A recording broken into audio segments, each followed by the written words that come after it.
been probably 20%. So come say hi at our booth near the, what's it called, the name tags, and near registration. And enjoy your time, learn a lot. It's still an early space, but it's really open-minded, and some like incredibly cool projects come out of it. Thank you very much. Could I just ask everyone at the back, please, to come and take a seat, because we're going to be actually starting the event very shortly. If everyone's standing up the back there, could come and sit down, please. So we're going to start in just a couple of minutes, and Cameron is going to explain that we don't have any paper bags or horrible little things for you to take home, but we have something else for you to take home. Sure. Hi, everyone. I said this last night. We had a VIP dinner for our speakers and our sponsors. Probably a lot of you guys were there. I think I've probably exchanged emails with almost everyone in the room. Which is funny. It's great to meet you all. So like Jody just said, when we go to conferences, and we've been to a lot of crypto conferences full of ICOs over the last couple of years, and everyone's been handing out paper flyers, recycled shopping bags, stickers, business cards, things that go in the bin straight, as soon as we leave. So what we've decided to do for this conference is to really try to showcase our own technology. And each of you will actually be receiving a wallet that contains a selection of NFTs. And those NFTs will be offers and redeemable NFTs from our sponsors and from the speakers here today. Some of the fun ones will actually be redeemable for a t-shirt from one of our sponsors, Auctionity. There'll also be coins that are redeemable for 5 minutes of a speaker's time. So if you get a coin that's redeemable for 5 minutes of a speaker's time, all you have to do is go and find that speaker within 30 minutes after their talk, and you can redeem that NFT and actually spend 5 minutes with them in a one-on-one meeting. Awesome. So you're going to get the NFT swag bag by email, and when you look at your speaker coin, if you want to meet that speaker, you can actually meet them at the information booth up to 25 minutes after their presentation. Awesome. Well, thank you again. It's been amazing that we've had so many registrations. It's all been organic. There's been no marketing spend. It's all been word of mouth. So big thank you to you guys. You've helped us spread the word.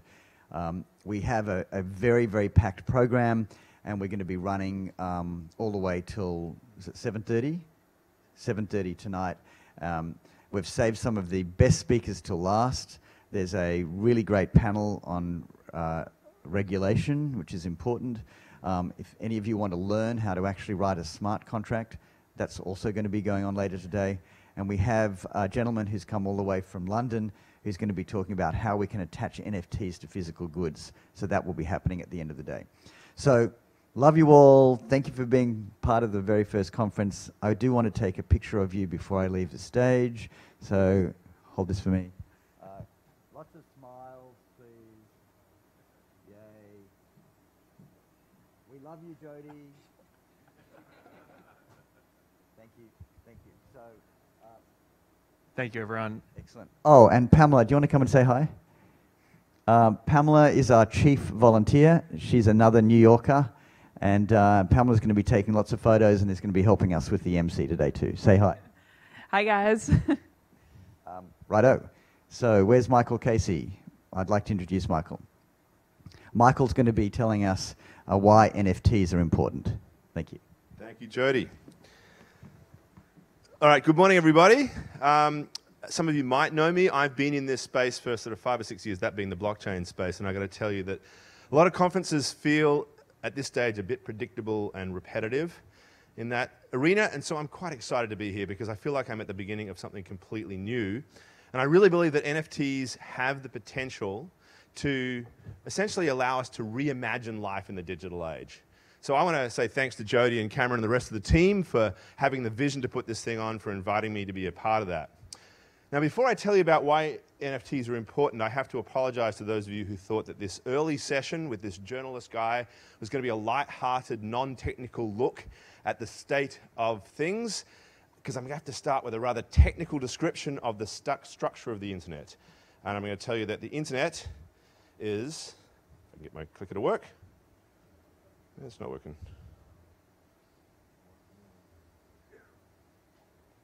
Nope. Is made of cats. And this click is a little sensitive. There we go. So it's made of cats. Now that's something of a contestable idea, I know, and some of you might disagree with that, but let me break it down for you. I'm not talking about Internet 1.0. That is the framework around which the Internet was built. That was built by a bunch of nerds in Stanford and MIT and DARPA and places like that.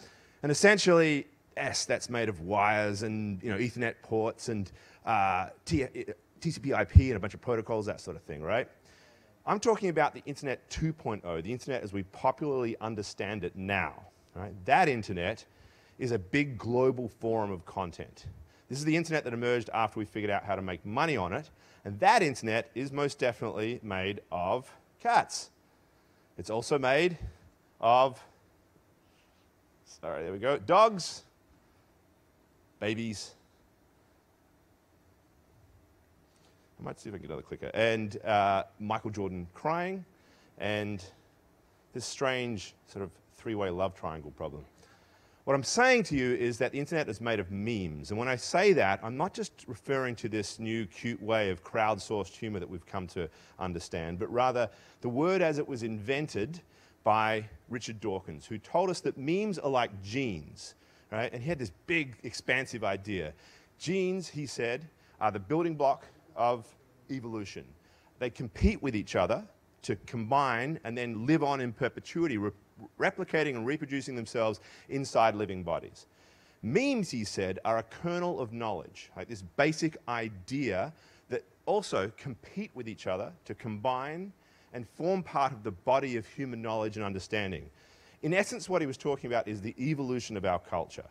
And that it's a really kind of interesting idea because it gives us a way to think about how the Internet might be valuable. And the early ideas, the early romantic vision of the Internet, Internet 1.0, was that we would have this big global forum of information in which ideas could compete with no gatekeepers, no censorship, a fully open system, right?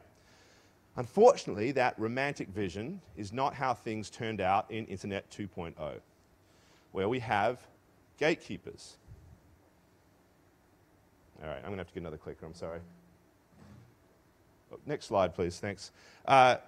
Google, Amazon, Facebook, and Apple, right? You guys are aware of these guys. They are essentially the people, the institutions that tell us what we can read, when, and how, right? Now, with the help from, say, Twitter and a few others, right? This is essentially the way in which information is ordered and prioritized in this Internet 2.0 era. They are the gatekeepers. And essentially, that's a problem, because if ideas are going to compete with each other to rise to ascendancy and sort of become part of this ongoing positive evolution of knowledge, then they're not competing on their own terms to be part of what we accept as humanity. They're competing to live by the terms of the algorithms, secret algorithms that these guys in closed, siloed settings actually build for themselves in their interest, not necessarily in our interest, right? So this is a problem. And let me give you an example of why that's a problem. Back in 2016, during the US election, we had some guys in Veles, this town in Macedonia, who figured out that they could actually make a lot of money by steering traffic back to their websites simply by making shit up, right? They produced stories like Donald Trump endorsed by Pope Francis. And they placed it very specifically in echo chambers, in Facebook groups that were specifically designed around passionate Republicans who are really much in favor of Trump. And of course, enthused by this idea, they repeated them, they shared them, they tweeted them, they liked them. This whole thing moved around in an ongoing viral-like method of pro-communication. And essentially, it meant that these guys were able to outcompete the biggest news organizations in the world who spend money on journalists and lawyers and the like to get the story right just by lying. But it's Facebook that created this opportunity, because Facebook's algorithm creates like audiences that essentially are built so that advertisers can know that there's going to be this consistent churn of information through these passionate people who share the same ideas. That is a big problem when it comes to democracy, as we now know. But it's not the only way in which this problem exists. In fact, This is a problem that extends across our entire existence in the 21st century economy. We live in the attention economy, right?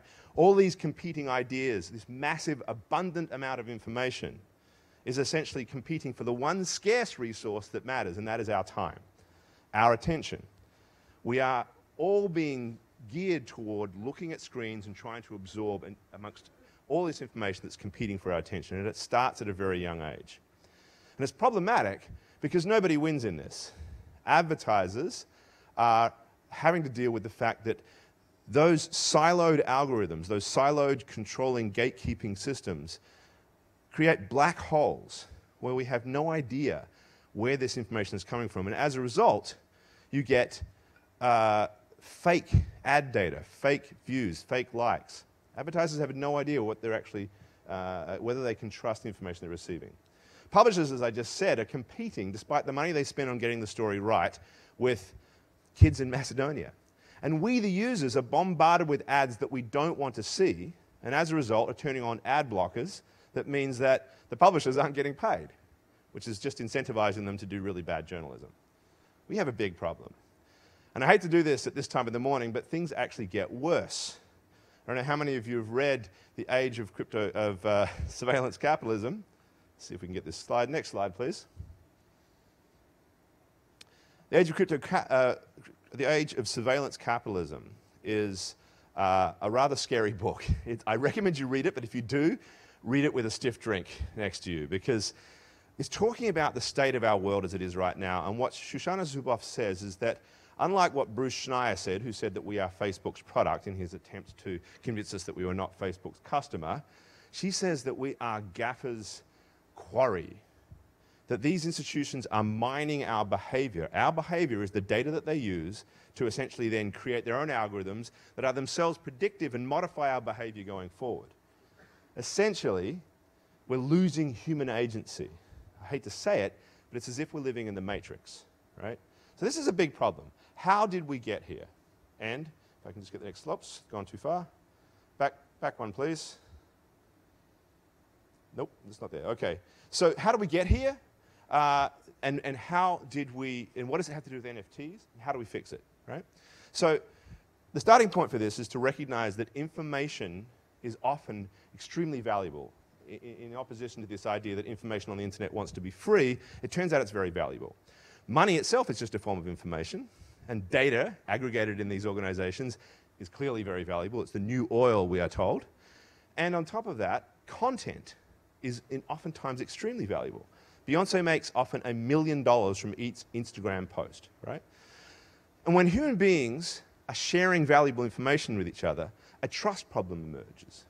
We can't process whether or not the other individual is lying to us. Is the information true is one question, but another one is like, if you're providing exclusive information to me, how do I know that you haven't shared it with somebody else? Right? This is the double spend problem, and it came to Bitcoin that Satoshi Nakamoto was trying to solve. So now we have a new way of dealing with this problem, and that is that blockchain allows us to process information amongst each other, share it with each other, without having to rely on these intermediating institutions to resolve that trust problem for us. So for the first time, instead of relying on an intermediary to vouch for the information on our behalf, we have this decentralized network that can do it for us. But the other aspect of this is, how do we actually track and trace the information itself? How do we map it? How do we define what that information is? And this is where NFTs are really important. They are, for the very first time, a chance for us to identify claims on unique pieces of information in the internet age, which is why I'm going to say that Internet 3.0 is also made of cats. So CryptoKitties was laughed at by a lot of the mainstream media as some sort of classic little trivial thing that the crypto world was interested in. It was really a profound breakthrough. For the first time, we were able to create digital scarcity. And this idea extends in many respects from what Bitcoin first brought us, which was the idea of a digital asset. We didn't have scarcity in the digital realm until Bitcoin came along. And now we have 21 million Bitcoins only to be produced by the end of its own life cycle. Now, that is a big deal. digital scarcity for the very first time, because before this, it was assumed that anything could be replicated on the internet. But Bitcoins are fungible, right? One Bitcoin can be substituted for another one, just as a dollar can be substituted for another dollar. When it came to NFTs, these are non-fungible tokens. So now we have a claim on a piece of information that is unique. It's a one-of-a-kind. It is a map, a specific identifier of a piece of information. And it's incredibly powerful because now we can take software, smart contracts, things like that, and start to incorporate it into the world of information and value.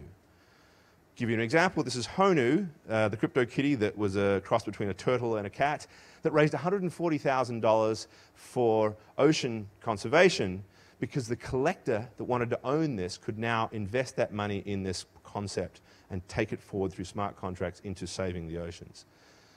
So,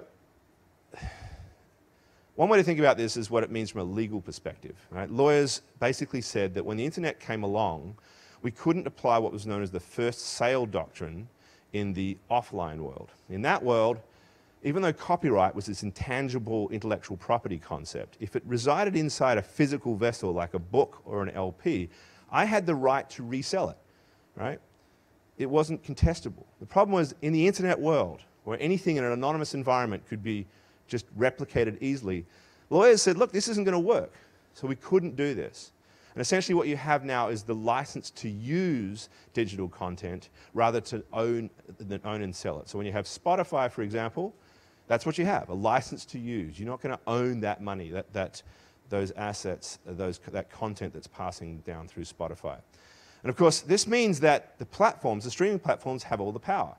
So one of the reasons why musicians are really interested in things like NFTs and blockchain, they feel as if this is a chance for them to actually interact directly with their fans. And that's a really powerful idea.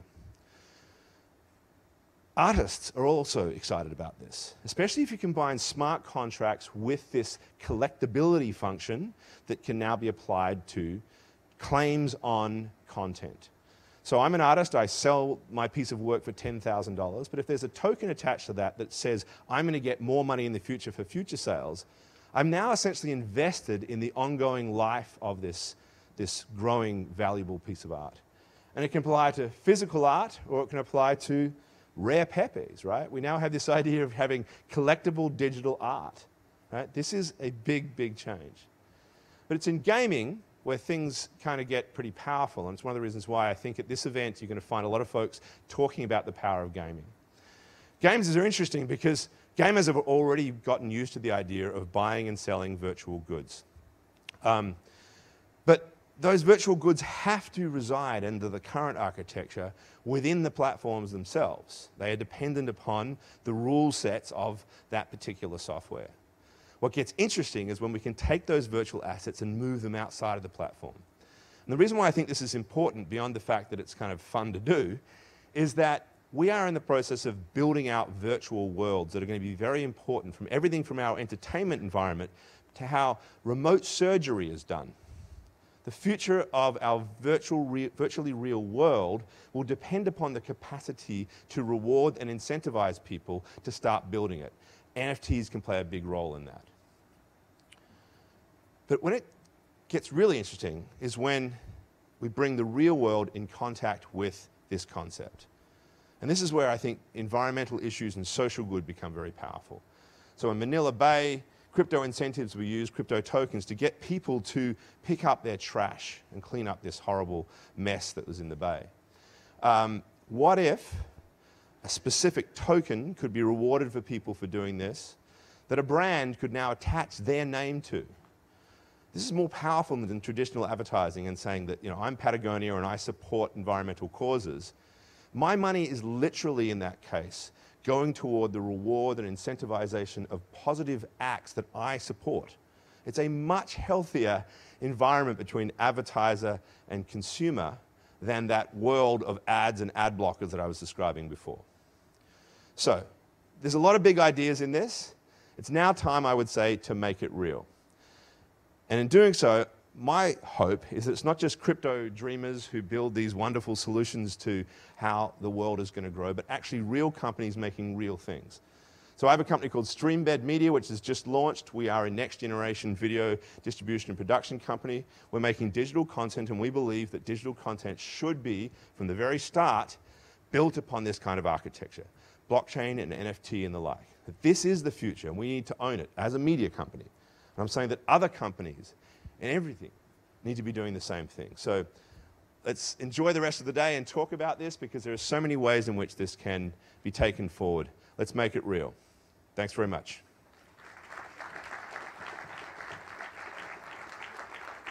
And you haven't seen the end of me, because I'm David Packman from Venrock, a venture capitalist, is going to join me, and we're going to talk a little bit about what he sees in terms of the opportunities for investors in this particular space. Thank you. Great to see you. Yeah. Take a seat. Thank you. You've got a slideshow to just start a couple with, slides. Hi, everyone. Nice to see you. Thanks for having me. I'm a VC. We invest in early stage technology companies. And a little bit of background on why we're interested in crypto collectibles. Sophie, if you could put the slides up. Great. So the real main reason why we care about the space is we're mostly focused on activities that consumers are already doing in another context, but have a new digital purpose around them. If we could, there we go. So what do we do already that we have a new digital purpose for? Is we collect. As a species, humans collect. There's been 7 different reasons that psychologists have categorized why we collect things. We collect for investment reasons, because we want to bring order to the world. We collect things because we want to complete the set. We collect things because it enlarges our social circle. A bunch of different reasons why we do it, but we do it as a species, and we've been doing it really since the species has been around. We collect art, we collect baseball cards, and then we go to giant conventions and trade them with each other. We collect Pokemon cards, which is probably the most popular card collectible in the world today, and we even project our love for why we collect these things. If we could go to the next slide for me, Sophia. When our girlfriends package them up nicely, we get excited by that. We collect shoes, which is both practical and impractical in this case. And guys, don't laugh, you do it too. We collect. But most of the things we collect, pretty much everything we collect, are items in the real world. They're analog items. And that's because of the reasons that Michael talked about, is because they're scarce. Now, not everything you collect has to have an extremely limited quantity, but it is the basis for some huge asset classes and business models. You're familiar with the urban streetwear craze of the last decade. Brands like Supreme and Off-White and Kith release or even limited edition shoes. They increase in value 8 to 10 times the minute after you've stood in line to buy one, because they're scarce. There's limited numbers of them. But in the digital world, we really haven't had scarce goods. Every digital item is perfectly copyable. And that's not entirely true. You're all very familiar. Next slide, please, Sophia.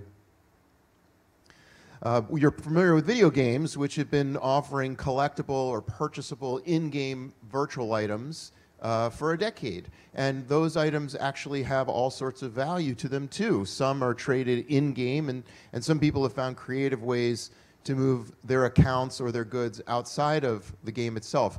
But what's the problem with this is that these little marketplaces are controlled by a single company, right? The publisher of the game, which as a collector can bother you, because suppose that company changes the rules on you or decides to create another 1,000 gold swords that they hadn't told you about before. It's hard to trust a single company to be acting in your long-term best collectible interest, because there's so much evidence that ecosystems change and companies change. So what we have now, next slide please, Sophia, is we have the first opportunity to change that. And by putting collectibles on the blockchain, as Michael explained, that Dapper Labs did in December of 2017, it was an experiment. They created the first ecosystem around a digital collectible that can be scarce. And what I think is so important about that is the crypto collectibles, which are enabled by the ERC 721 token standard and some that have followed it, they change the rules. They make it so that the rules can't change. These are immutable, asset classes. They're decentralized in nature. No single company controls them once you buy them. If the company goes out of business, your collectible will be with you forever. You can buy, sell, trade them on decentralized marketplaces not controlled by the original creator. And they open up ecosystems like communities where developers can create new use cases for your collectibles. It's not just like shoes that you can wear. These are items that can be used in games.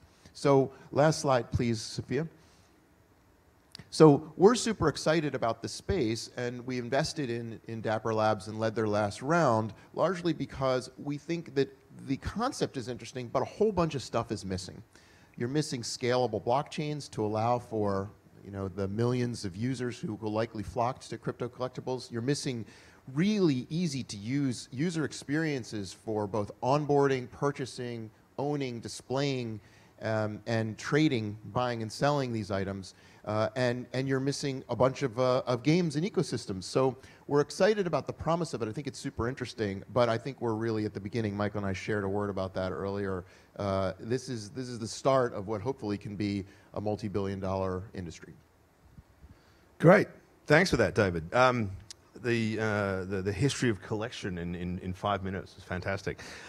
Can you elaborate a little bit on that last slide, right? So this is, we're at the beginning. You mentioned a bunch of things that need to happen.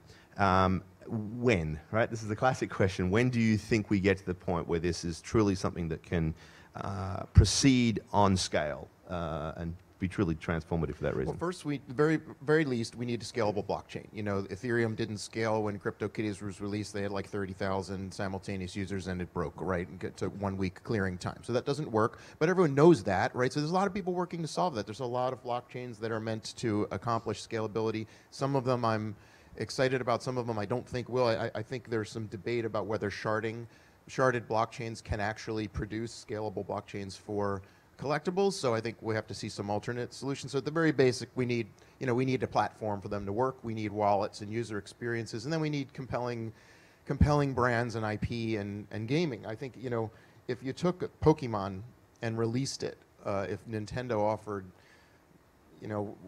1 million Raichus and 2 million Pikachus and for sale, but there were never going to be any more released, I think it would be a $500 billion auction. I mean, literally, I think there would be $500 billion of demand for it. So I think there's demand. I just don't think we have the infrastructure to support it. That's a really interesting segue to the next question I was going to ask, because I was thinking about the point you made about how these items now live outside the platform. It doesn't matter whether the platform collapses or goes away, you still own this thing. And the question I was going to ask is, how does a platform make money from that, right? Because traditionally what we've had is like, I have a closed walled garden in which I can trade these things. If I was to let that thing get outside the platform, how do I manage that value? And maybe it's this auction aspect that I'm actually sort of literally selling scarce items from the start, where I bank that, and then it requires the transportability to actually give it that value. Yeah, totally. By the way, sorry, I think there's $500 million, not $500 billion of demand for Nintendo to release Pokemon. Yeah, you never know. Still, $500 million.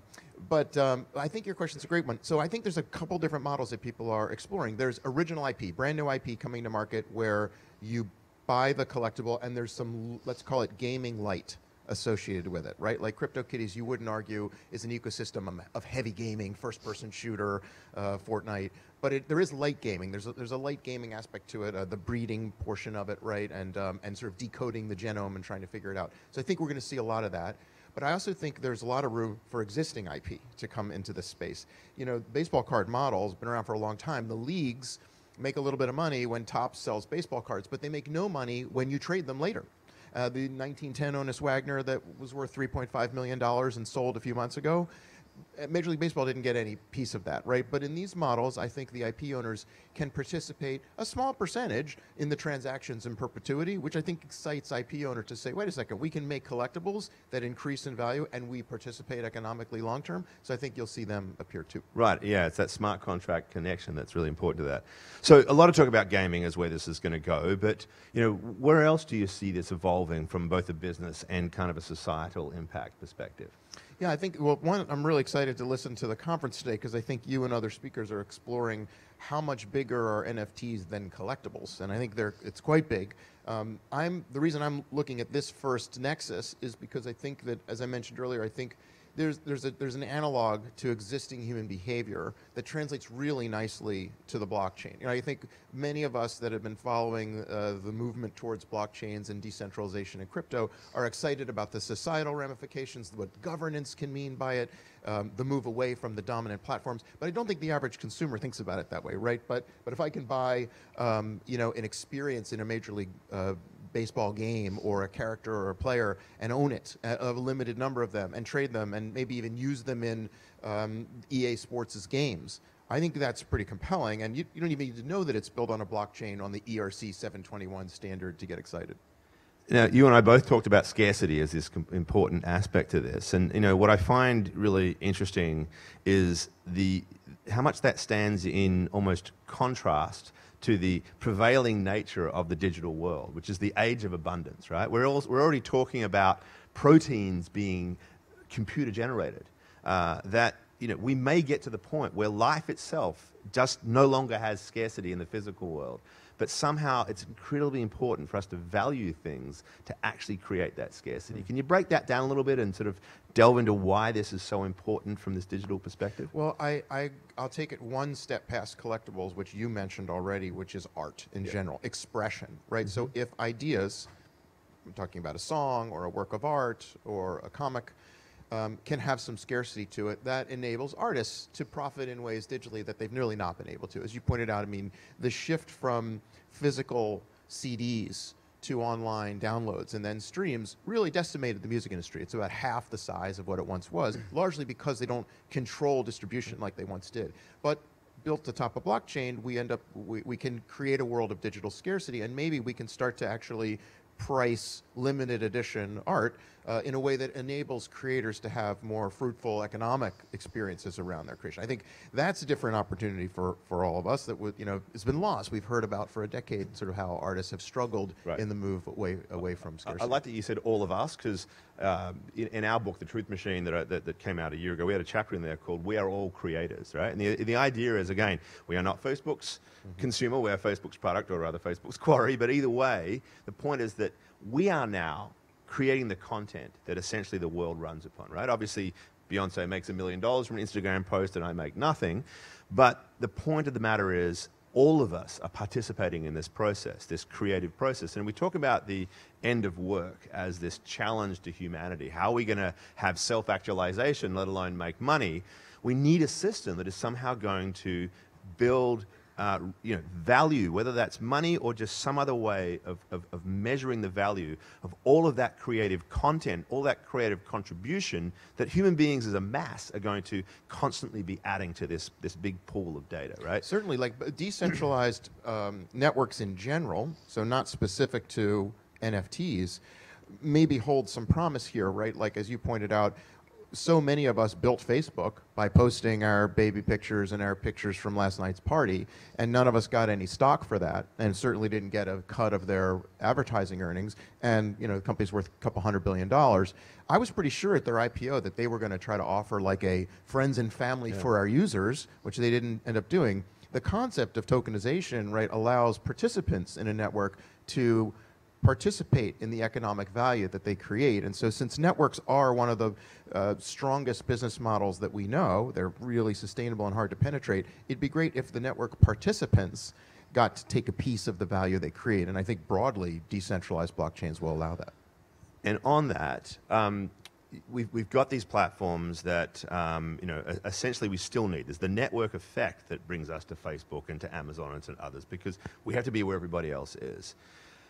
Will these systems allow us to actually challenge those models, or do we still have to live with the sort of the network effect, Metcalfe effect kind of impact of these large platforms?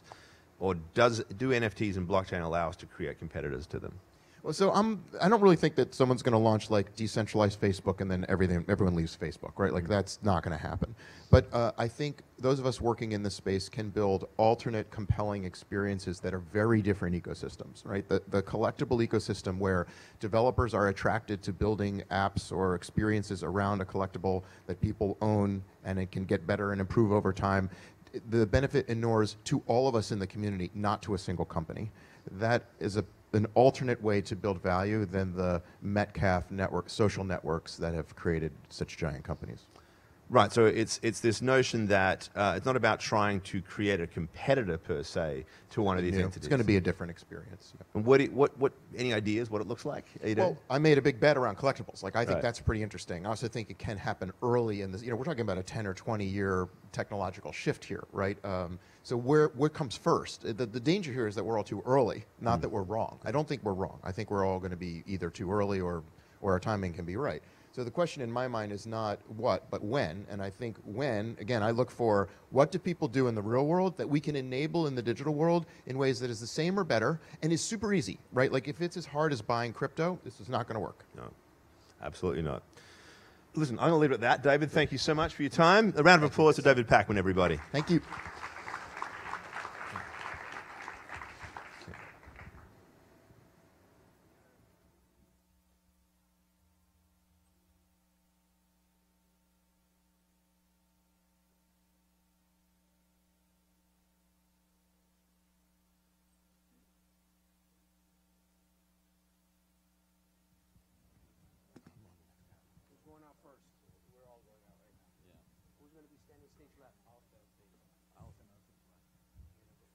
How's it going, guys?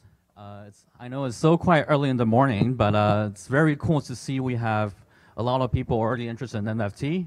We have, right now, this is the investor panel, so we have quite a few different investors who are interested in the space.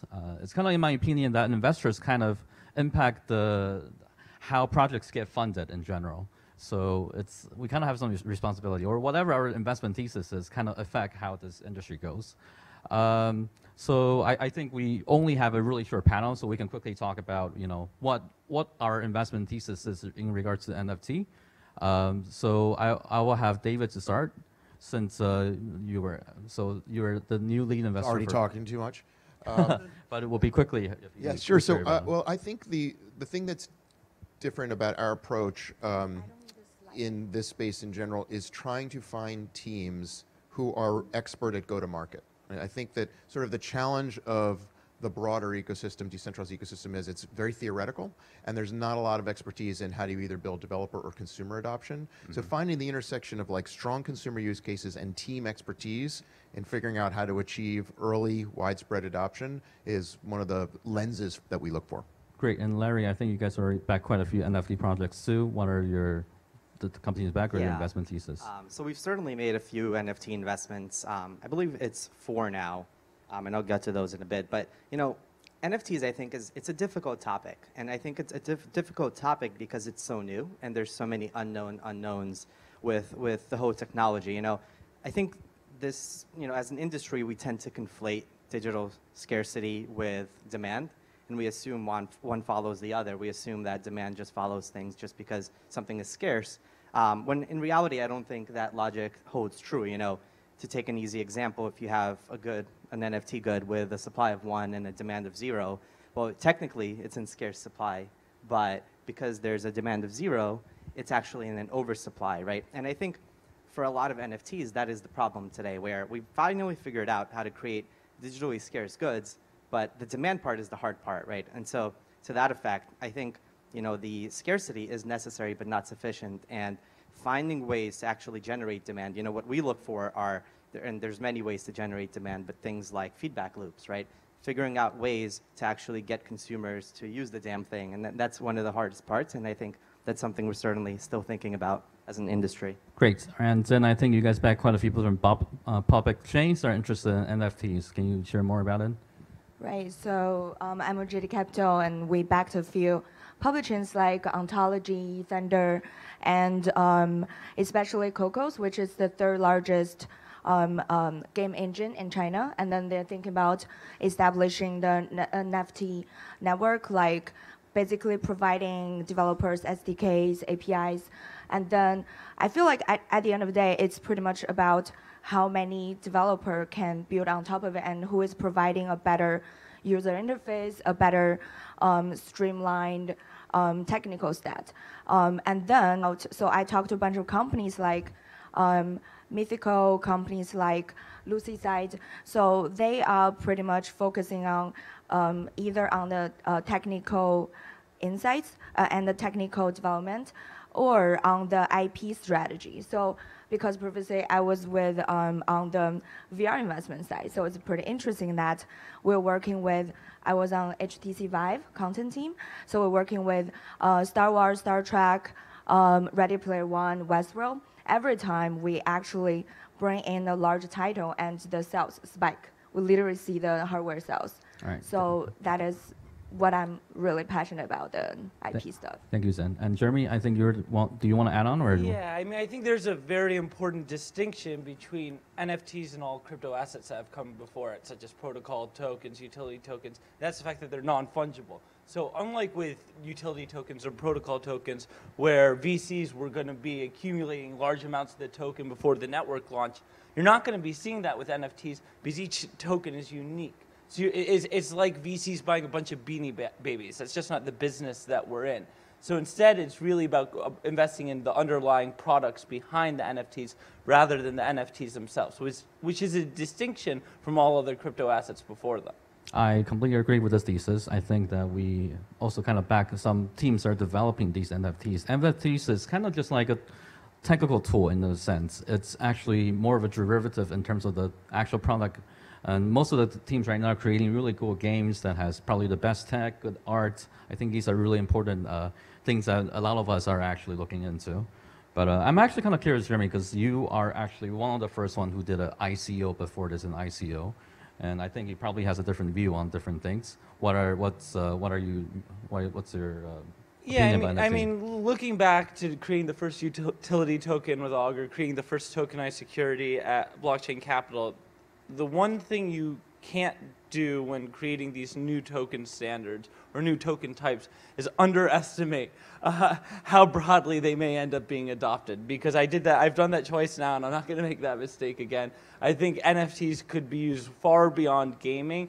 I've seen interesting IP applications, interesting real estate applications, and you know, where it goes, it's seemingly endless.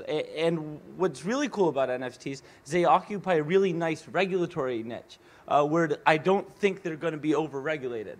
Because they are non-fungible, because they're unique, they're not going to fall into the area of securities or commodities. Some of them have built-in utility value. What? Some of them have built-in utility value. Yeah, I mean, so if you have the utility value, that doesn't really matter as much, but they really don't fall within any of the burdensome regulation that all crypto assets have faced before. So there's a greater likelihood for mass adoption, and in fact, I think NFTs will probably be the catalyst for the mass adoption of crypto assets. Great, and I think that this is actually, Larry, I kind of want to learn more about.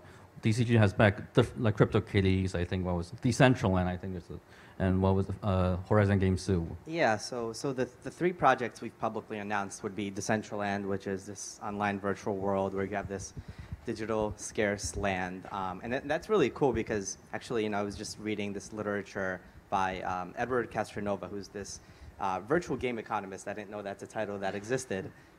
Sounds like a dream job, but his idea was, hey, you can create virtual worlds and they'll actually compete with sovereigns, right? So if you don't like the United States government, you can unplug and essentially exit into Decentraland, right? And of course, we're far from there. But I think ideas like that are certainly interesting, and Decentraland allows for experimentation like it. You know, Horizon Blockchain Games is another, and that's, you know, the way I think about it is, you know, everyone here has maybe heard of Hearthstone, and imagine Hearthstone with NFTs where you can actually sell your cards. And of course, Blizzard, the developer of Hearthstone, will never create that because they have a profit motive, right? They'll make a lot more money selling packs of cards than having a secondary marketplace selling individual cards for users. So there's a lot of cool things happening in the NFT space that just combine all sorts of funky ideas that have never been done before. Yes, and I also want to add on that, you know, the NFT kind of I guess wouldn't be out without CryptoKitties kind of thing. A lot of these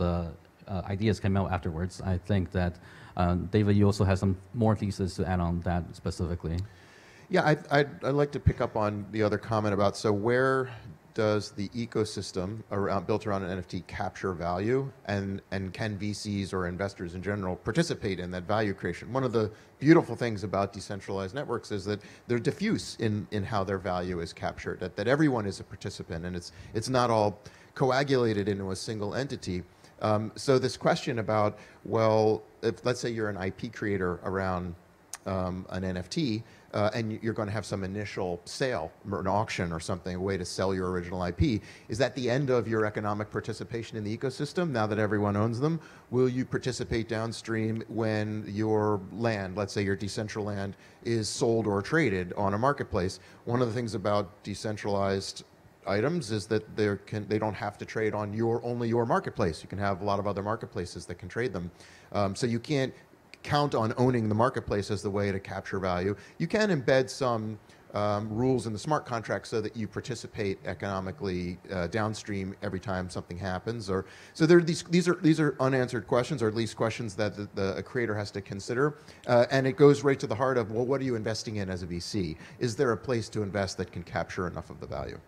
Great. And I think one of the most important things regarding to a successful NFT project is kind of how you do the distribution effectively. So I think, Zen, you also have some thesis in that end as well. Do you want to share more? Right. Yeah, I think one example is, as we all know, the developer of EtherBots, they're also developing projects called Gods Unchained. And what they've done is they basically did a pre-sale. So it's pretty much like one stone, two birds. Not only they did the marketing, but also they successfully did the continuous fundraising. So it's an interesting perspective that only like non-fungible token can provide, because they are selling the real asset, which have the storyline, which have the real value that the investors / player are able to participate in this network even before a launch.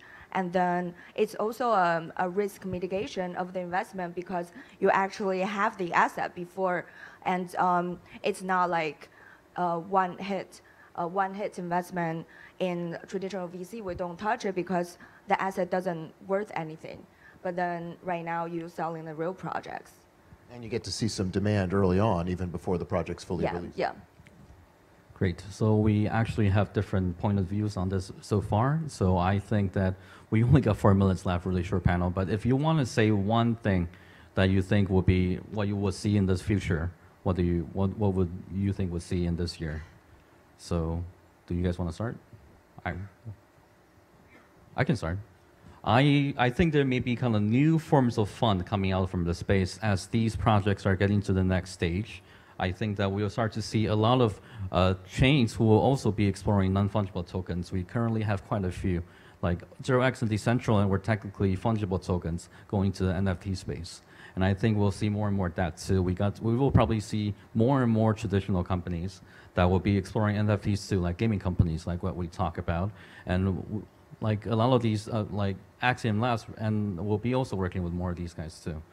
And I also think that that is kind of, that could be Augur related too. I don't know. Someday. What I'd really like to see in this space is we talk about game item interoperability. So taking your virtual sword from one game, bringing it to another. I'd love to see some independent game developers coming together and starting to create standards for that. Because yes, it's ERC 720, whatever, but you're going to need more standardization for that, for figuring out how those games, like those traits, all work with one another. And so figuring out standardization in gaming is really important if we want to see this be a massive driver of crypto asset adoption. I agree. Larry? Something that is very hard to do, but I think someone will get it right, is having true community-owned governance of a game that really incentivizes a lot more skin for the players, where they can actually govern the game. And you know, it's a very difficult thing to get right for sure, but I think with the experimentation we're having, it might be possible. I agree. That would be a fun experiment. We need more virtual game economists. We do. I'm looking for the TweetDeck moment of the NFT ecosystem. So when some some game or IP is launched by a single company, and they're recruiting more developers to work on it. In the case of TweetDeck made Twitter really useful. It was the first power tool that changed your entire perspective about how useful Twitter could be. I'm waiting can't wait to celebrate the moment of when a third-party developer takes the IP or the tokens around an NFT ecosystem and makes a much better game or experience or utility that is a must-have, can't live without, that just massively improves the entire excitement and value around an ecosystem, then we know we've built something great. Cool. Zen? Yeah, I'm excited about gamer financial freedom through you actually can off-ramp Indie games can get fiat. funded this way creatively, maybe. Yeah. The maybe. player can also earn virtual currency, just like Ready Player One, right? And then off-ramp into the fiat. So that is the unlock of the virtual and the reality. So non-fungible token could be a way to do it. And then, but the problem might be, where's the liquidity come from, and what is the incentive for the liquidity providers? And otherwise, the trading will not be that much realistic. I agree. Liquidity will comes later. I think that is also we'll get to see more and more of these projects coming up really soon. But yeah, I think this is an interesting panel. Everyone has different perspectives contributing to this topic. But yeah, cool. I think. I think we could conclude it. Thanks, Great. Alan. Thank you. Thank you.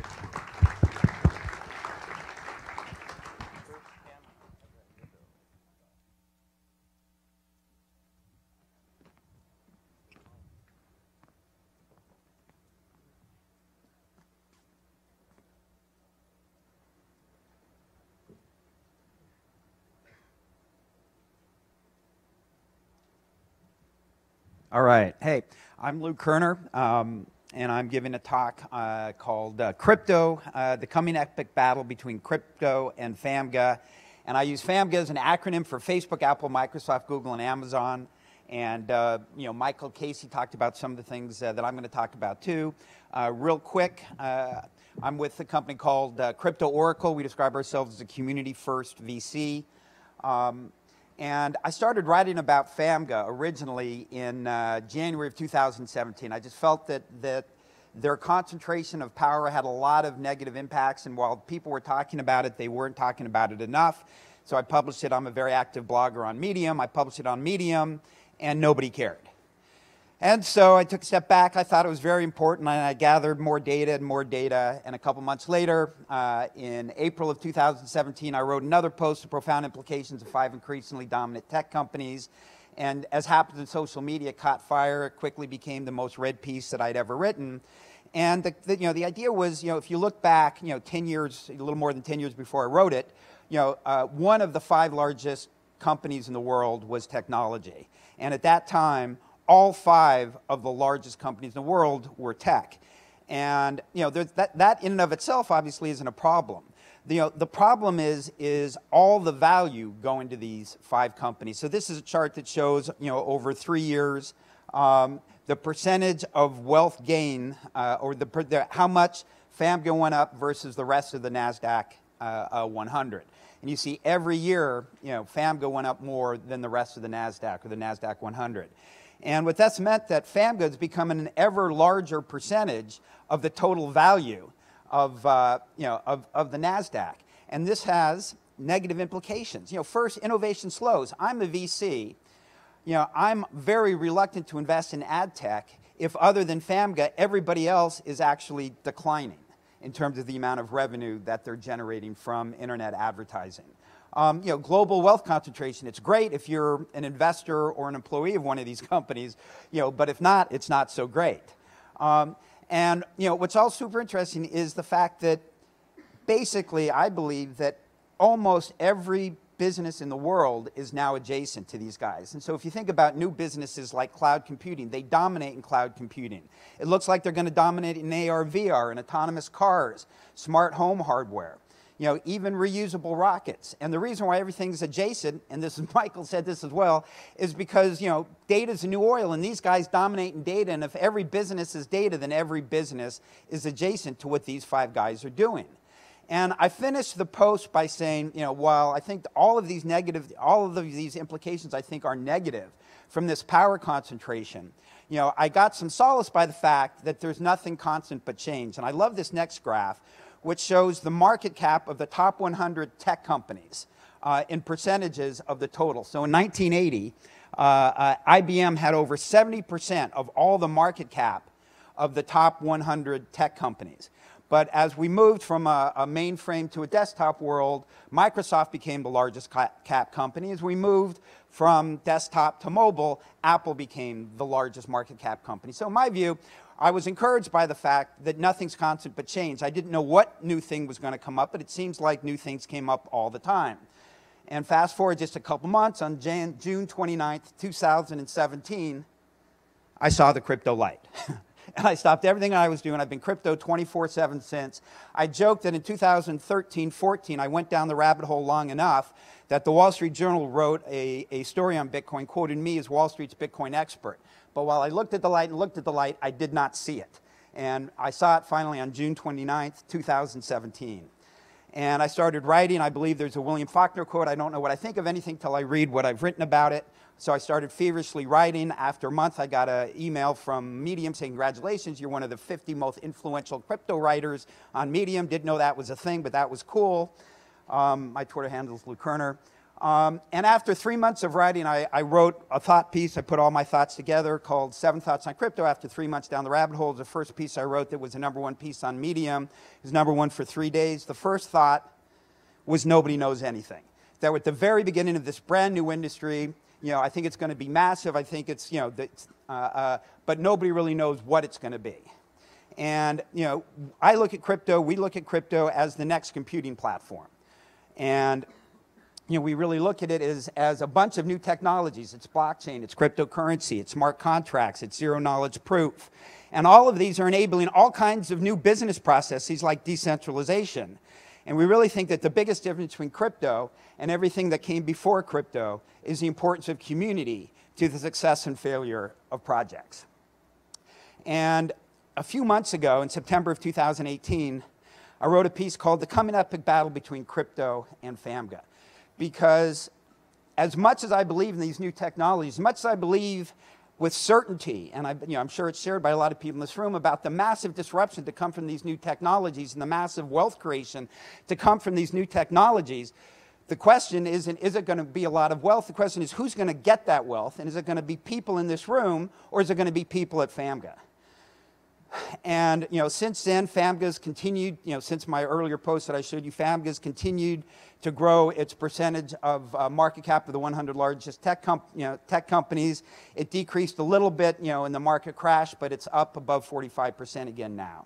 And if you think about it, there's something called Occam's razor, 1300, idea that the simplest thing that could possibly happen is probably the thing that happened. We spend a lot of our minds thinking about all these low probability things that could happen. And I actually believe that Occam's razor would say that FAMGA's going to get all the value, right? They've gotten more than 60% of all the value creation in tech over the last 5 years has gone to FAMGA. I mean, it's incredible. And Occam's razor, I think, would say that that will continue to be the case. But what is the advantage that crypto has over FAMGA? I think there's multiple advantages, but I really believe that the #1 thing is community. FAMGA does not have community. Nobody gets up in the morning who doesn't work at Facebook and says, I wonder how I can make Facebook a more valuable company. I want to make Google a more valuable company. They don't have communities. They're great guys, they're great capitalists, but they don't have community. And if you think about how you incentivize a community, and I know a lot about communities. The second company I ran was called Bolt. It was the largest social network in the world. Before MySpace in 2006, we had 23 million kids on our platform. And we were a very strong community, and we found that we could get 3 million kids to do anything that we wanted by giving them a badge that would scroll around their profile. And it was free to give. We tried different things, giving them money. We could never get a lot of kids to do it because, even for $10 or $20, you can't get a lot of people's time for that. But you give them a badge. You give them something that costs nothing, but that gives them status in the community, and they go crazy over it. So as an industry, the crypto industry has largely focused on cash incentives, right? People mine Bitcoin so they can make cash, and that's great. But I really believe in 20 years, when the history of crypto is written, that non-cash incentives are going to be the much bigger driver of incentivization for communities. And NFTs can be amazing non-cash incentives to give to communities, to give to community members, to incentivize them. So that's why I'm incredibly excited. I think there are lots of great things. I think collectibles, right? They can be collectibles, they can be anything. But you can give value to your community. And the idea of a community is that everybody gets more value out of the community than they put in. When communities work well, that's how communities work. And non-fungible tokens can help make that happen. You know, token economics are important, governance and consensus are important. Communities are all about engagement, right? It's not about how many people you have in your community, it's how engaged are they and how are they going to help your company. And so, we're going to try and keep on time here. I'm saying something in Amari's laws, we tend to overestimate the impact of major technology break shoes in the short run and underestimate in the long run. I think it's the same exact thing with crypto. It's going to be the same thing as everybody else. Lastly, I'll finish. We have 12 different community initiatives at Crypto Oracle, the largest being Crypto Mondays. 2 weeks ago, I was in Japan. We opened up the 50th Crypto Monday meetup in New City. So, if you're in New York, come to a Crypto Monday. And if you're elsewhere, go to a Crypto Monday. And again, I would say, as an industry, if we think about the coming epic battle between crypto and FAMGA, the main thing we have, I really believe, is the people in this room, is our community. Thanks. Thank you very much, Luke. I'd now like to introduce Renee and Marguerite, and they're going to keep their presentation to about 8 minutes. So please, if you have questions, there will be some time for questions at the end. Come on down, guys.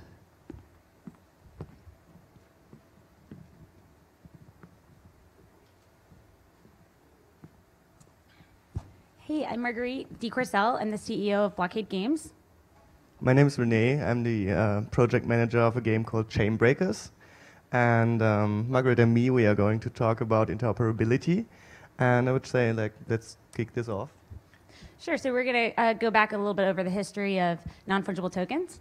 So in the beginning, I was born in 1994 in Russia and moved to Canada in 2000, where I went to school. I happily played World of Warcraft during 2007 to 2010, but one day Blizzard removed the damage component for my beloved Warlock Siphon life spell. I cried myself to sleep, and on that day I realized what horror centralized services can bring. I soon decided to quit. Anyone knows who said that? Yeah, it was Vitalik. Exactly. So I first learned about the idea of colored coins back in 2013 when Vitalik Buterin wrote an article for Bitcoin magazine, and I was fascinated by the idea of having unique tokens. Basically, a colored coin is a Bitcoin with a unique identifier on it, so it's colored a little bit differently than the rest. So therefore, it can be separated and unique, so non-fungible. So it's something like a non-fungible token, but it was in an era before the term NFT actually exists, right? Yes, and from there we continued in this space to just explore this idea. So then we had something called like a meta coin, and we saw examples of this with Counterparty, which was a layer 2 on Bitcoin, and with some projects you might be familiar with are Spells of Genesis and Rare Pepes. They were trading card games. Also, I think Rare Pepe was the first actual NFTs or pre-NFTs, which were user-generated. Can you maybe talk more about that? Right. So artists could participate from the community and be involved in the creation process of these unique assets. After this, so going back to, I made a tokenized game using Counterparty assets in 2014, and I had a bot watch a wallet, basically Counterparty wallets, and as tokens, unique tokens came in and out of the wallet, you gained access to a game application. So you could unlock levels, unlock secret doors or treasures according to which tokens you held, and you also were delivered these tokens based on your activity in the application. It was all automated. So one of the things that we found, though, was this was too much friction for a user, and it required too much app development that was rigid and brittle. So thereafter, the Ethereum community was beginning to kick off, and the idea of smart contracts really started to sink in. Yeah, I remember that that was when I jumped into this. So there was like a new programming language called Solidity that enabled developers to write smart contracts, which are basically like pieces of software that you can, where you can interact with those new types of tokens, like those digital assets, and really write games or applications around this. And there are some very nice examples like CryptoPunks, CryptoKitties, Decentraland, Ethereum, Axis Infinity. Like that's currently like the present, what's happening now or what happened last year. And from there, like the two of us met in Hong Kong last year in summer and decided to basically make our games and our tokens like interoperable.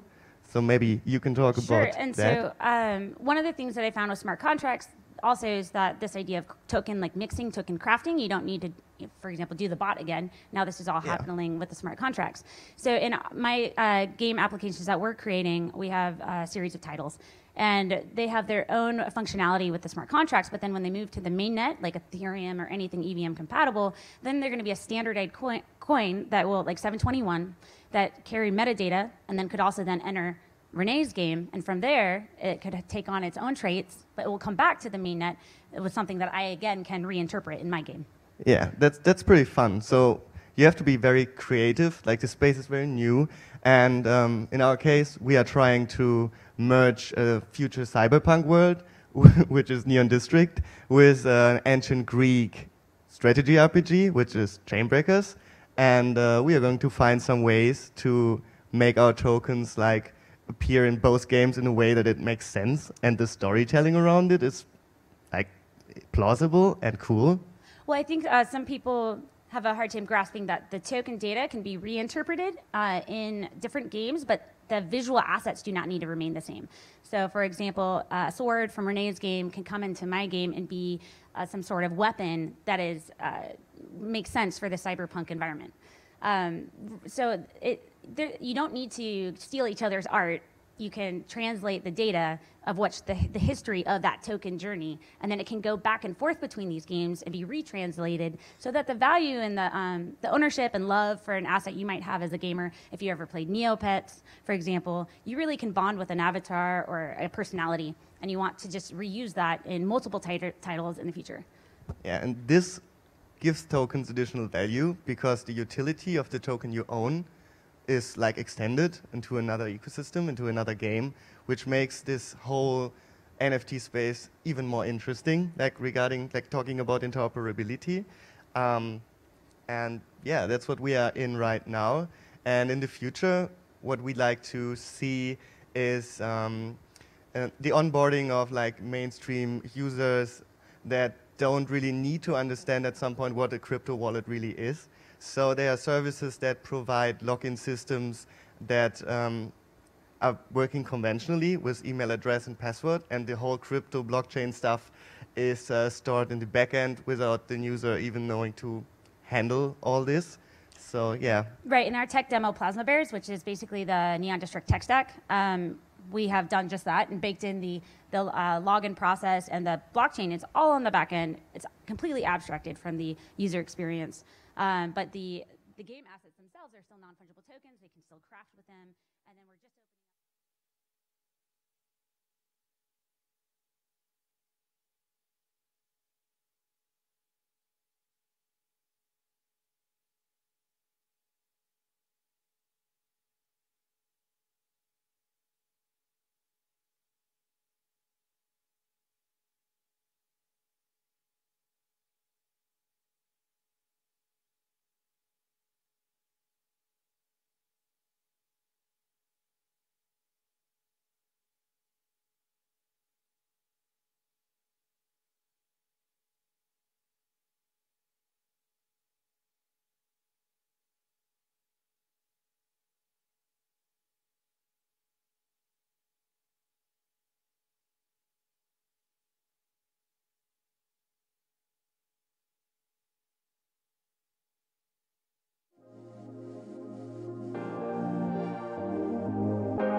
blockchain is unique because it exists everywhere and nowhere.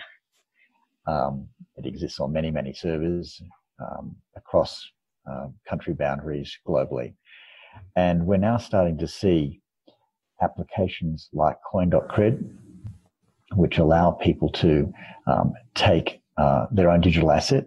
It could be my artwork if I'm a Portland artist, coinify it on the Stellar and Ethereum blockchains, and then send that artwork out to my fans, my followers, and get comment back from them on the blockchain.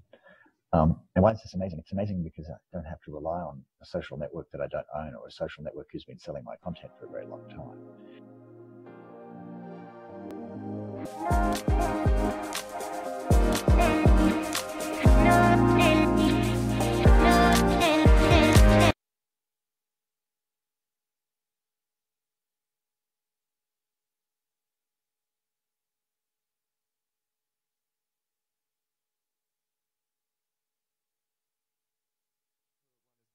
One is Portis. Like what they are doing is they store like the private keys and the blockchain related things in a way that you as the front-end user only need like an email address and a password to log into your account, log into your wallet and interact with it.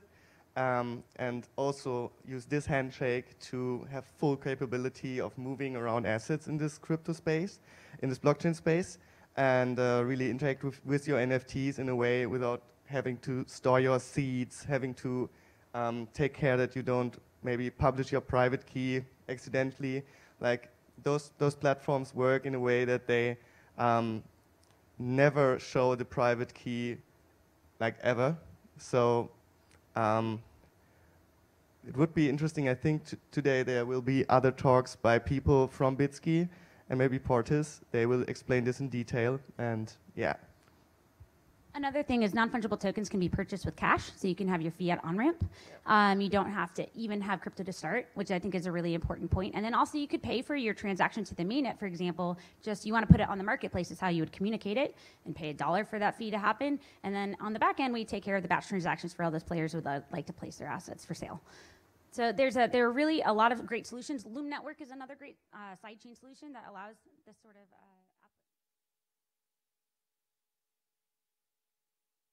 mainstream.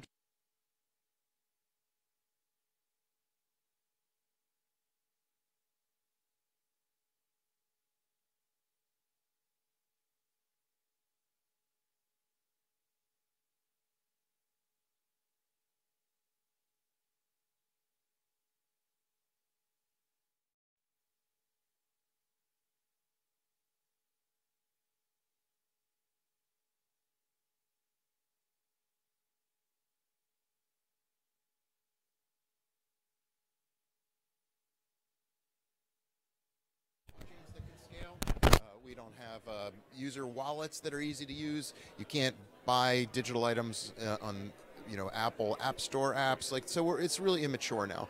Once some of the infrastructure gets built out, then I think it enables developers or entrepreneurs who aren't focused on infrastructure development but are focused on gaming or collectibles or some other entirely different use case for NFTs, and enables them to be successful. So I think the stage of maturity of the ecosystem will enable different people to be successful. What are your thoughts on, there's the developers that are creating Sandbox, the alternative to Minecraft, right, CryptoKitties, and there are the brokers, OpenSea, Nifty Gateway, and others. Give me an idea about the different micro industries inside the NFT industry, how you see them today and how you see them kind of playing out. Yeah, maybe starting at the top, there's the dApps, right? Use cases what consumers participate in. So maybe that's IP. You pointed out a few. Maybe it's new IP, or it's companies helping traditional IP, traditional games or Hollywood characters to come online with a digital collectible. Then I think you need wallets, right? Places to both store and access and purchase your digital collectibles. You need exchanges to buy, sell, and trade them. And then I think you need the infrastructure to run them, right? So smart contract platforms that can scale, allow for composability, different developers building on top of the same ecosystem, getting it to work together. So those are sort of the 4 layers of the stack. And really none of them work really well today. So I think what you pointed out is that you can have a lot of people at the top layer you can have a lot of people at the wallet layer. You can have a lot of people at the exchange layer. I don't think you can have lots and lots and lots of smart contract platforms that they're built upon, because we generally need them to interoperate. So let's just say there's two types of people. There's the developers and there's the creatives. I know that there's crossover, but if a developer creative is watching us live, or they watch the archive and they say, you know, this is something I should press into. I should really learn how to be a developer in this environment or be creative in this environment. Where do you think they should start? Like, what's a starting point for a new person that's maybe thinking, maybe I shouldn't be doing mobile apps anymore, maybe I should look into this space? Yeah, it's a great framing, because I hope that a lot of developers are thinking that way. So some of the attributes of this space, I think, are super appealing to developers. One is, it's effectively a public API that can never be changed. So if you've built on Facebook or Twitter before, or even built an app for Apple's App Store, and Apple or Facebook or Twitter's changed the rules on you, and you've been bothered by that, that's not an attribute that's present in the decentralized world. So I think getting excited about building something and not having the rug pulled out from under you if you're successful is a reason to be here. And I think also knowing that as an ecosystem grows, let's say CryptoKitties, the kitties continue to be popular and more use cases emerge, anyone can develop an app, a game, or an experience, or a tool or utility around that kitty ecosystem. They call it the Kittyverse. So exploring writing games against APIs into smart contracts would be a good use of your time, I think. I'd start there. And how about for creatives, the ones that want to work with development teams, ones that want to be the salespeople, people, the strategists, the innovators that aren't tech? What maybe should their approach be, and who should maybe they reach out to, or who should they read or watch or listen to? Yeah, or even an artist who just creates digital art, right? How do you release your artwork digitally? So I think we don't have a great answer for that today, right? I think we're so early that I think there are some platforms to buy and sell digital assets like this. There are a couple examples of companies building on top of it, and there's a few blockchains being built for the infrastructure, but we don't have a like, hey, artists, we're open for business, go create some digital art and launch them as ERC 721. So I don't have a good answer. Maybe someone else at the show does, but yeah. I'm interviewing a lot of people. Yeah, good. I'm going to watch your broadcast to see what that is. Okay, I have another question. Who are you listening to? Podcasts, watching, maybe YouTube type channel, or reading, right? Medium posts, like either a person or an organization. Who are you tuning into to stay tapped into NFT and blockchain in general? Yeah, so I'm like many in this space. I try to go to first principles and read white papers from the creators of technology themselves, not the reviews of that technology. But I also am speaking specifically to developers who make the decisions on which platforms they're going to build, and ask them why. Why is it that you're excited about this? And you can watch statistics about GitHub polls or forks or stars on certain projects, contributions. So I'm trying to find areas that are popular, and I ask developers to tell me what they, why they like things and why they don't. I tend not to try to read the media's interpretation of what's happening, but instead go to the actual builders themselves. In the case of being an investor in Dapper Labs, I have access to a team that is very thoughtful at the UX level and is building themselves both tools and wallets and blockchains, and can get their perspective on, do you like Dfinity and why, right? Or so I would say going to the creators themselves, the developers themselves. Any companies that you're invested in or partnered with, whether formally or informally, that you want to tell the world about? Well, we've talked a lot about one of them. I think you should, continue to watch what Dapper Labs does. We've spent a bunch of time looking at the exchange layer. How will people trade NFTs? And what I'm interested in really is a curatorial approach to exchanges. I think that's going to be important. I think those of us who have ever bought any scarce item usually have had a filter. Someone standing next to you saying, this work of art is special for these reasons, or who can reveal the story behind it for you, or help you feel comfortable that it's legitimate, or that it's you're in touch with the creator directly. We can do that digitally, I think, around this ecosystem. So I'm kind of looking for the curatorial layer that will sit on top of the NFT ecosystem. Anything else I asked you that you want to answer? No, you did great. Okay, well, my final question for me, I know we talked about it before, like the future of NFT. You know, that was our first conversation that we had, and I'm still today collecting more data for tonight's talk as I share. So any further insights on NFT community, industry, development 5 years from now or further? I think the real question for me will be, how does it affect independent creators? We know today that, let's say you're a video game design studio or IP designers, and you're creating some new ecosystem, some new world that you want to launch on top of a NFT system and a blockchain. Those are usually companies that are formed, right? And we know how that model works. But many creators in this world, artists, digital artists, independent filmmakers, musicians, songwriters, aren't part of those sort of company organizations. So how will they interface into this world? Today, you can sit at home in Photoshop and create something brilliant, but then what do you do with it? You put it on your website, and then everyone copies it, right? Or you sell it to a stock photo, or like, you know, we don't have this avenue from creation to commercial exploitation or release to the world in a way that involves some scarcity. So that to me is exciting. I don't think we're ready for it because, as I said, I don't think the infrastructure is built, but I think over a 5-year period of time, we'll start to see that. I'm just personally interested in it. Well, one day you and I will have a conversation without a camera. Okay. And I look forward to it. Thanks for joining me. Thanks for having me. All right, great. And we're going to roll to a video. We'll be back for another interview in just a moment. We'll be back.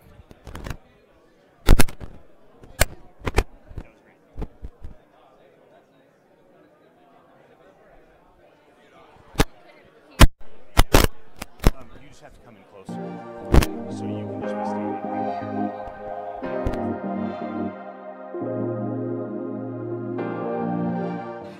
Brooke, you've been in this space for a very long time, haven't you? I've been doing non-fungible tokens since 1999 in the context of video games. You know, people were always asking me, why would anyone want a non-fungible sort of thing? It's not real. Virtual. You know, I said, well, it doesn't matter whether it's real or not. You know, do you like golfing, I would say? And they're like, yeah, I like to golf. I go, do you spend a lot of money on a nice golf club? And they're like, yeah. I go, well, if you chose to use your discretionary time to play a game like World of Warcraft, to that person, having a great sword might be the thing that they want, because it's about how you choose to spend your time. It doesn't matter whether it's, you know, tangible or not. It doesn't matter. What matters is it providing you with utility or social status? Is it enhancing your life in some possible way? And then people will be like, oh, I get it. But that's not how you choose to spend your time. So, you know, I'm one of the probably first people that kind of had that eureka moment of recognizing that just because something is non-fungible doesn't mean it's any less valuable.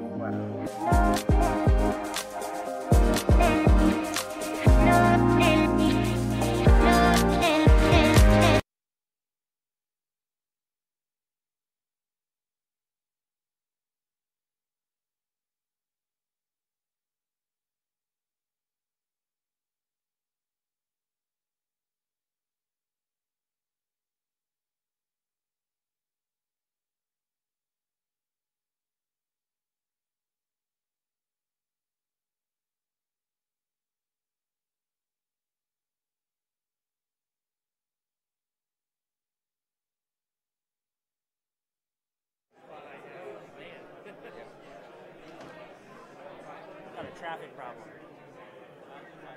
Why is that live? Shit.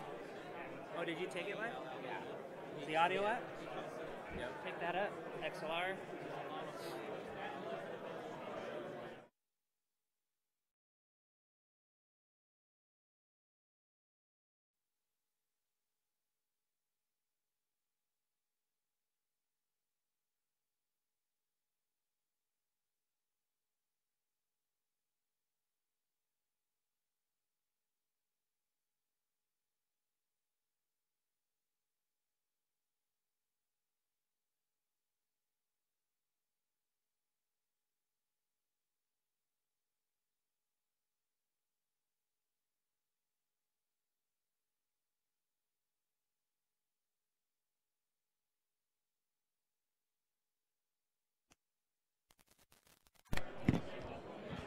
Mic check.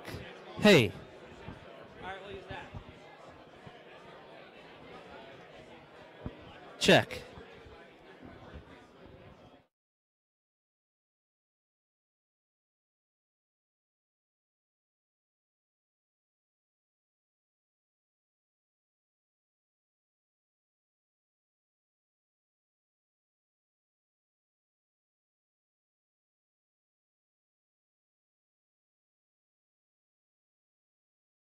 The NFT.NYC event here inside the PlayStation Theater in Times Square.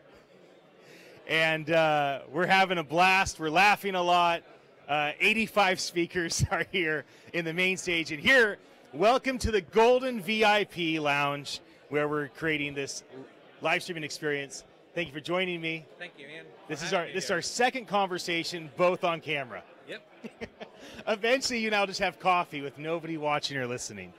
So tell the folks that are watching, and of course, we're just having a conversation. They're joining, but so tell me and they're listening a bit about yourself, a little background. Sure. My name is Nitin Epan. I'm an investor, I'm a technologist, and I'm a Uber crypto evangelist. That's what what I really am. My background, I'm an engineer. I've done different jobs. I've played poker. I've built trading systems. I was a market maker on Wall Street. I've built my own companies. I've been a chief investment officer of a crypto venture fund. So now most of my time, it's about investing in the right projects, finding the right founders, and spreading the word. That's what I think it's the biggest thing that is required in this field. It's adoption. More people have to know about this. This great thing has happened. I know it. You know it. The people over here know it. But majority of the world don't know about it. So my goal is to make sure that more people know about it. So I spend a lot of time in conferences across the globe. I speak at events. I try to educate people, get on board. This is the biggest thing that is happening. It's the greatest socio-political economic revolution happening in history, and you have to get on board as quick as possible, or you will miss the boat. Yeah, that's good. Tell me about the people that you currently work with. Who are the, either freelancers or founders or teams that you're engaged with and trying to build the future of blockchain, the future of this, NFT environment? Okay.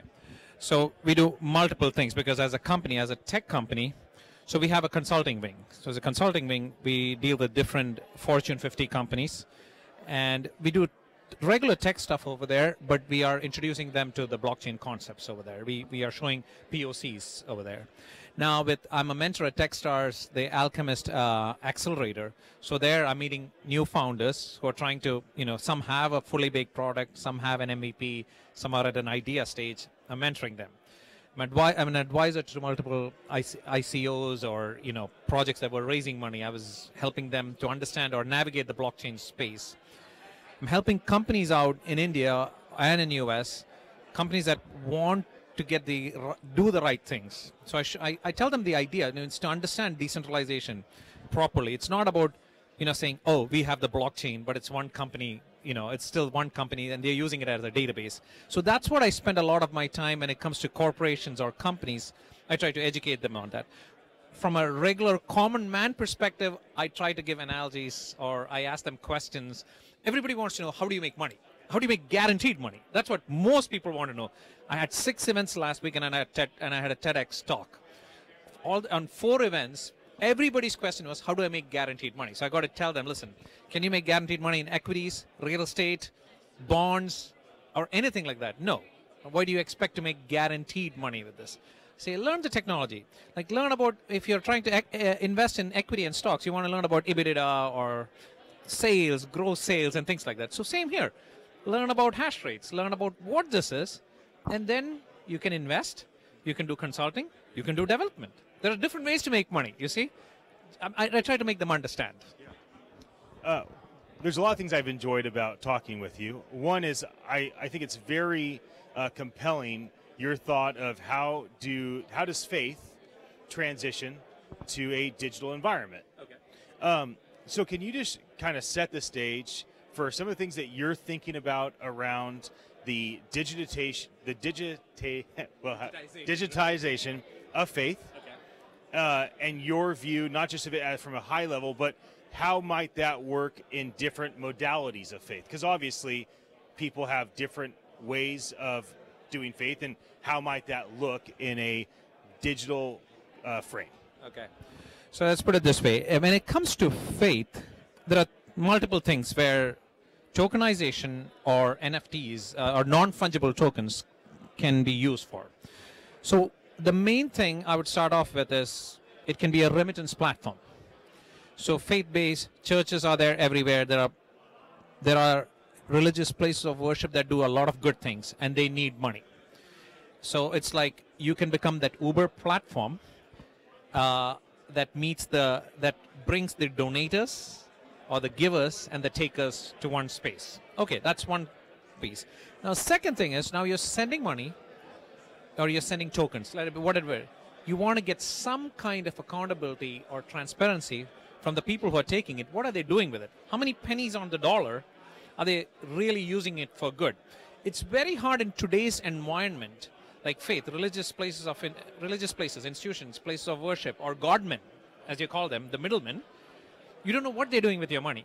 When you invest your money in a company, you are checking whether they have a good founder, do they have sales. You're checking all these numbers, but the same money that you donate to these institutions, you're not really checking on all these kind of things.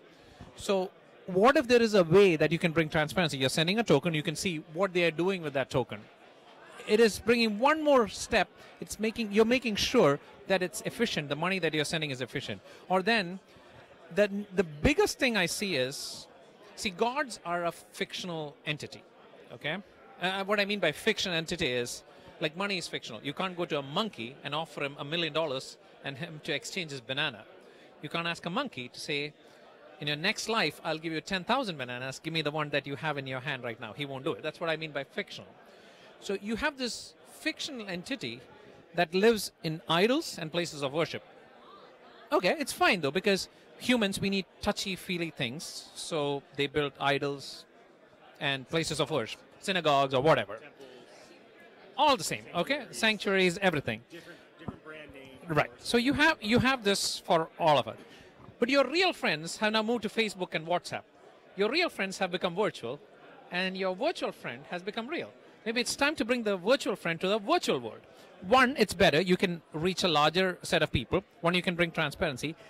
And the third main thing is, these middlemen, they started collecting money. Just like the banks, the middlemen became very powerful. Godmen everywhere, religious institution, the pastors, the priests, all these people have become so powerful that they are in bed with the politicians, and they're moving elections. They're telling whom to vote for. Now, when Facebook was hacked, there's a congressional testimony over it. Social media is hacked, and did people use that data to move our thoughts? Is anybody asking all these pastors who tell in their congregation that you have to vote for this candidate? No, right? So these guys are powerful. Why are they powerful? Because they collect money from a large group of people. I think that needs disintermediation. Now, for people who still love it the way that they think their money is going to God, when your televangelist, the mega church televangelist, buys jets and mansions, no problem. You're okay with it. But there's so many people who are really not sending money for that. This is an opportunity. For the first time, we can disintermediate those middlemen, and we can make sure that money goes directly to God. Or the second best option is make sure it goes to God's children in a better or an efficient manner. So, as we wrap up, I guess one thing I'll ask you, is there a question I should have asked that you want to answer? No, this is you've asked me pretty much everything. For me, I think the main thing is adoption, and I hope everybody who's listening to this just go out, read about Bitcoin, start off over there, read about Bitcoin, read about Ethereum, read about what these tokens are, what decentralization is.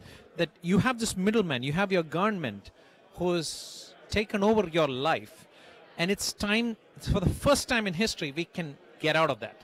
The internet or the information era helped us a lot so that we didn't have to rely on that central middleman for information. We don't have to rely on his word. We can check what he's told us is true. Otherwise, these middlemen, they lie to you, and you go into war based on some report that you see in a newspaper. That's why newspapers have become irrelevant anymore.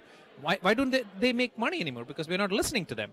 Same way, these middlemen, just like the banks, they are cartels. They issue fatwas once they become powerful, right? That's what they do across the globe. I don't think people want it, but they are tied into it. It's a chance to get out. Utilize this. So, last question. We've talked about the future already together, but like 30 seconds, the future of NFT, you could say something similar to what you said last time, or if you have new thoughts on what does NFT 2024 look like? 2024, my God. I don't even know if NFT is going to be here. You see, that's the problem. The space is changing so much. It's so fast. Like the internet was here 20 years before 10 years or 15 years. It was a gradual incremental change. It happened in 5 years. But in the blockchain space, the change is in 1 year. 2020, I think everything will become a non-fungible token with layers or multi-dimensional tokens below it, because art, real estate, everything that we know, every transaction is going to come to the blockchain, some form of blockchain, and everything will become tokenized. Music, IP rights on music, or every content creator, just like now we are content creators on Facebook, we don't get paid for it. There's a possibility that we could get paid for it. Thank you again for joining me. It's always fun to talk with you. Right. Next time, no cameras, just you and I. Oh, perfect. I would love that. Okay, great. Thank you so much. We'll be back. We're going to roll a video. Twitter, I'll be back in a moment. Instagram.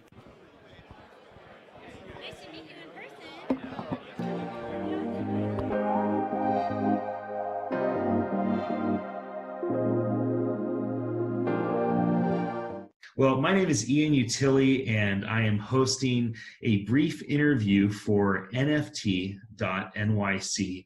here with my new friend, Linda Liu. Can you please just start by explaining to people kind of your definition, how you would define NFT, non-fungible tokens? So the way I think about NFT is, I think NFT is digital assets that leverage the decentralized trustless open network, aka blockchain, as an underlying infrastructure that can prove the scarcity of the asset. Tell me about the event. The event is at the PlayStation Theater, New York Times Square, and it's going to be on February 20th. Yeah, I think personally I'm just very passionate about knowledge sharing, and I'm also very passionate, obviously, about blockchain as a technology that I think is going to impact us for the next 30, 40, 50 years or 100 years, who knows. It's fun just to be plugged into the community and this gathering and just to network and to meet with people who are passionate about blockchain and NFT.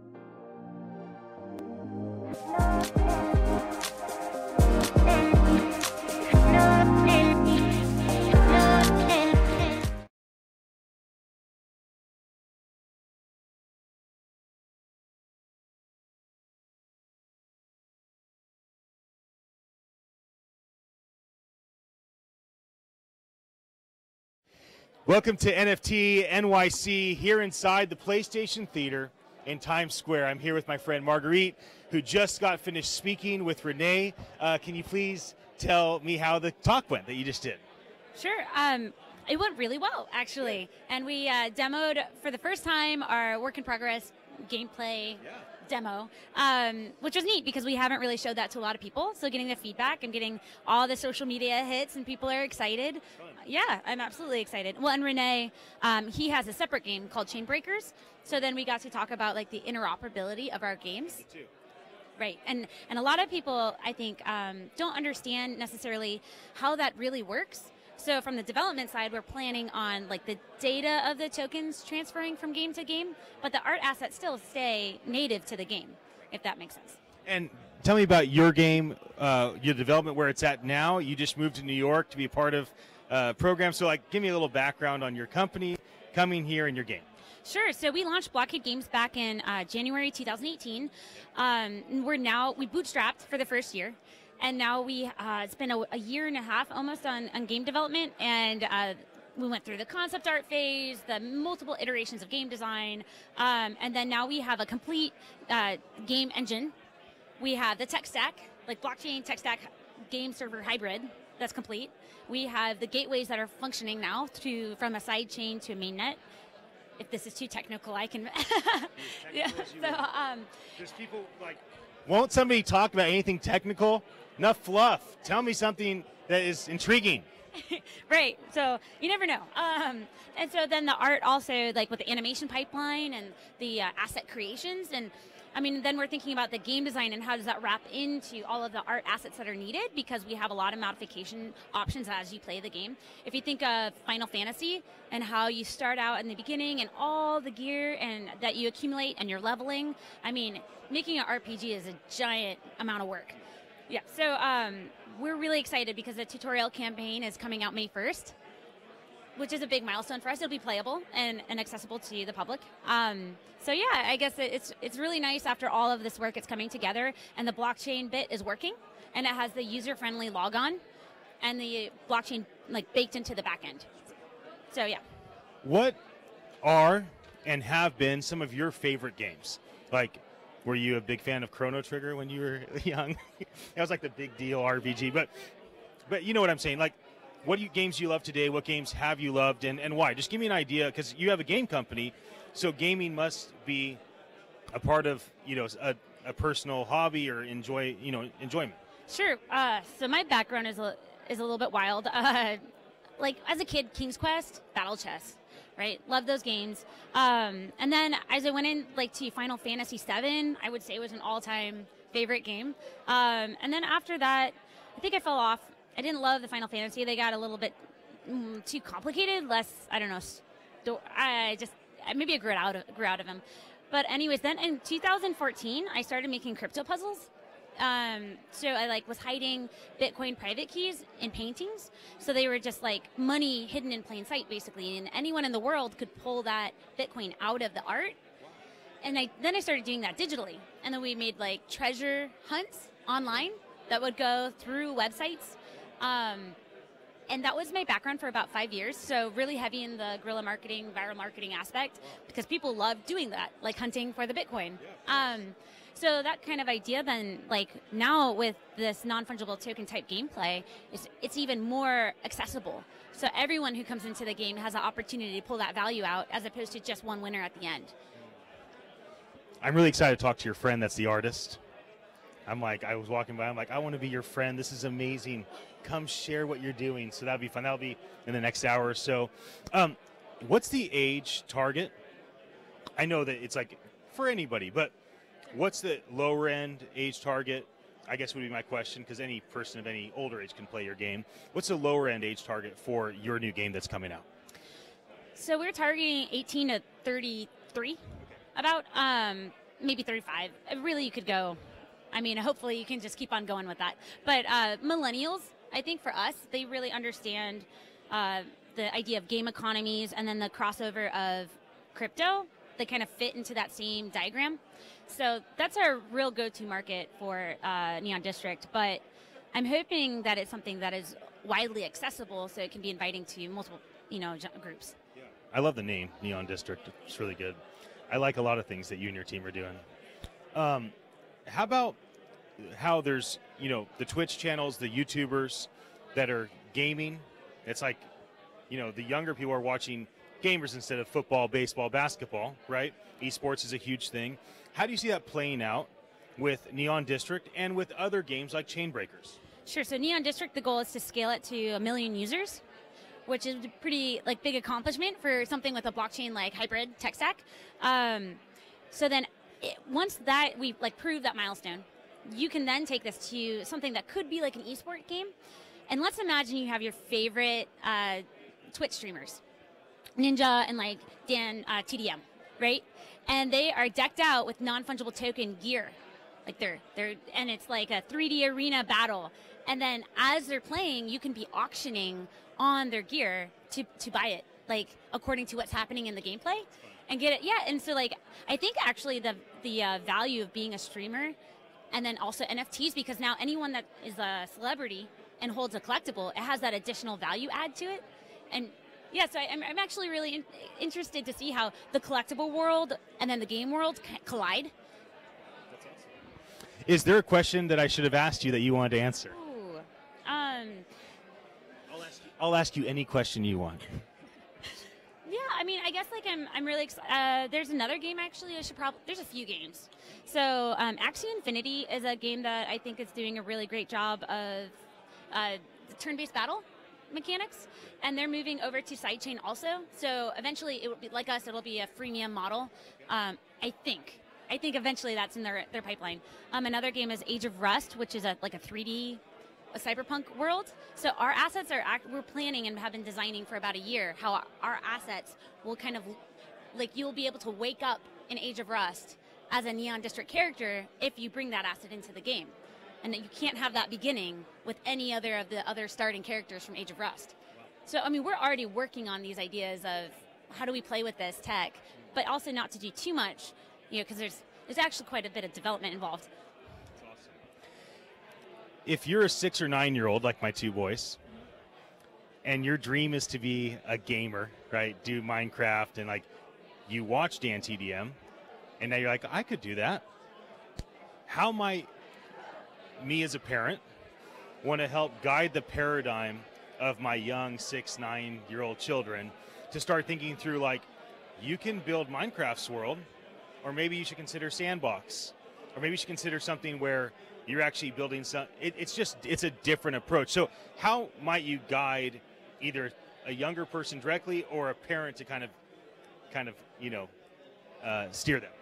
So when I was a kid and my dad brought home the computer and he played games with me, right? I think that special bonding time with your kids as giving them attention. We played online the Battle Chess and then like Monopoly, some of those earlier games. I think that's really special bonding time. And honestly, I think from that is the love of the game. I mean, even today, like a lot of people love the cooperative gameplay, like even old classic like board games, because it's a special way to play with your friends and bond over strategy. So anyways, I think to onboard, the best way is to just do it with them. So if you really want your kids to do something, you should be an active participant. If you want them to be a developer, then you should be making it a fun, like, at-home experiment. Final question, future of NFTs. We've talked about this before, but maybe you have new thoughts you want to reiterate. Like, what do you see NFT 2024, 5 years from now? 2024, okay. I think, honestly, okay, so this is something that we've been assuming at our company and have been doing research on. So when you put together speculation, asset ownership, and then the social viral gaming piece. So like when you abstract away the blockchain barrier, now I can send you NFTs over social media to your email. So when you have that feedback loop, it's actually very powerful. If you remember, like Zynga with social gaming back in the early day, people actually made money in the original Mafia Wars. That's not that way anymore. But that is a powerful feedback loop that then I think, so what we found is that people spend a gamer spends 10 times as much in this model than they do in a traditional game because of, I think, the value of it being theirs, the speculation of how, like, all the titles it could be, like, it could live in and have utility in. But in addition to that, I think that is going to be one of the most disruptive pieces, is that when the industry sees how, like, lucrative it is to build in a way that's supportive for the user experience and for the gamers to have ownership, I think that will be the highly disruptive piece. So by 2024, I imagine you're going to see industry starting to figure out, how do I design game design for blockchain games? Because that's actually a big hurdle, like the open market economy and game design for games. I bet we see a lot more of that going on. Like how can you have real world value and it be something that you can't farm and like destroy right immediately. I learned a lot from you for this conversation. I'm so glad you came to talk with me, and I'm glad that these folks were able to listen. So have a wonderful rest of the conference. Thank you very much. That was fun. Good, good. We'll be back soon. We're going to roll a video. See you soon, Twitter.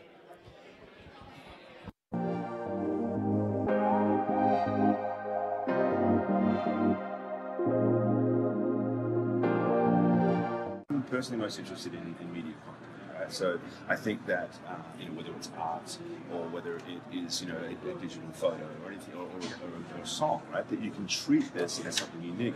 What's really interesting is if you think about the old days, if I had an LP, physical record, if I wanted to, I could sell that to you. Right? You might not buy it, but either way, we recognize it. And you can take a book and you can sell a second-hand book.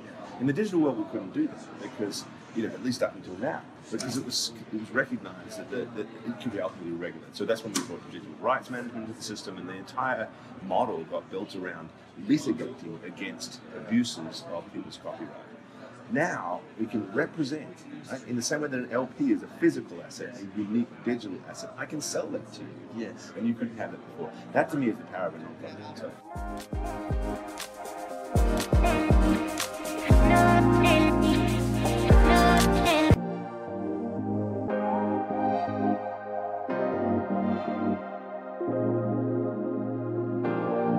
Now let's talk about the event for a moment. So we're speaking at the event. I think it's that we're not just going there to have a stage, we're going there to learn, to listen, to network, to meet people, and see what else develops out of it. What are you most looking forward to at this event, and why do you think people should come and join us for it? Yeah, I mean, more than anything, I think this is going to be the biggest NFT event in history. It's the start of an institution in the NFT world. I think everyone who's there realizes that NFTs are only getting started, and that in 10 years will be more of an impact than really anyone could have thought. So I'm just super excited. I think it's an institution in the NFT world.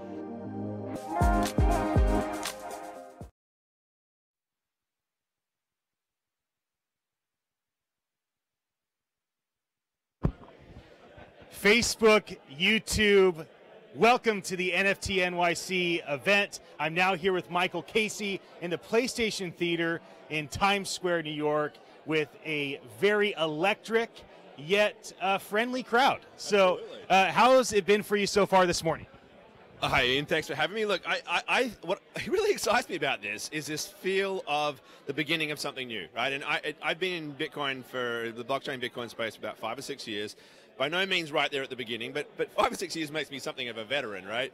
I remember the early Bitcoin conferences and this excitement in the air that this was something new. Conferences were scrappy. They were kind of like new ideas bubbling out of it. There wasn't sort of all the big, names behind it. It was really, really inspiring. This is feeling the same way. There's something in the air about NFTs that I think is really interesting. It's a new, fresh look at things. And I generally think that it's getting people to think outside the box as to what we can do with just blockchains generally, but obviously specifically with NFTs. There's a whole lot of new, really interesting ideas that are bubbling up out of this. And so I'm excited about it. Yeah, definitely. And you spoke this morning about why are NFTs important. Yep. And so give us a little, insight, kind of a high level, not what are NFTs. If you don't know, it's pretty simple. You can Google and find out, or watch one of the 104 videos we already created and posted. But why are they important in general, and why are NFTs important to you? Right. Well, I would say they're important to me, and they're important in general for the same reasons, that we live in an attention economy where everybody is a creator, where media and digital content is the sort of underlying feature of the 21st century economy, right? The problem we have with that is there is no way to map what happens to that content. It disappears into black holes that are controlled by large data aggregators. We call them GAFA, Google, Amazon, Facebook, Apple.